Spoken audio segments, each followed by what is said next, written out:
चढ़ली जवानी जब टूटे अंगड़ाई के और चढ़ली जवानी जब टूटे अंगड़ाई के सजना भजना महगावेला रघुराई के सजना भजना महगावेला रघुराई के। तो हेलो दोस्तों, आपका स्वागत है हमारे YouTube channel writer Mahesh Prajapati में। दोस्तों, आज हम इसी सॉन्ग पर एक होली सॉन्ग लेकर आए हैं जो फुल ऑफ फ्री है। तो चलिए स्टार्ट करते हैं बिना समय गवाए मुखड़े के साथ। जब जब आवेला सीजन फागुनाई के, अरे जब जब आवेला सीजन फागुनाई के, रंगावा देवरवा डालेला निहुराई के, अरे रंगावा देवरवा डालेला निहुराई के।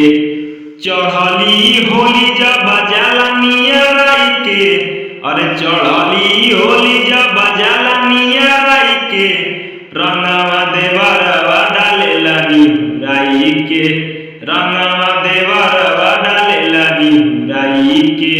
अंतरा फर्स्ट। देखी रहना ओकर हमार दिलवा धड़केला, कुछु होई ऊंचा नीचा मोर अखिया फरकेला।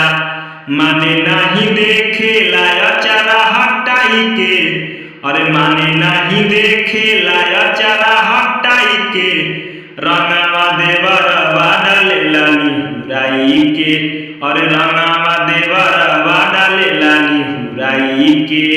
अंतरा सेकेंड।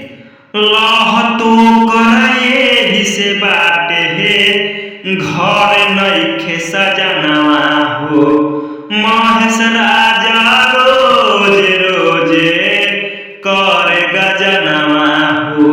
डटला पे मारे ऊ हथवा उठाई के, अरे डटला पे मारे ऊ हथवा उठाई के, रंगावा देवरवा डालेला निहुराई के, अरे रंगावा देवरवा डालेला निहुराई के।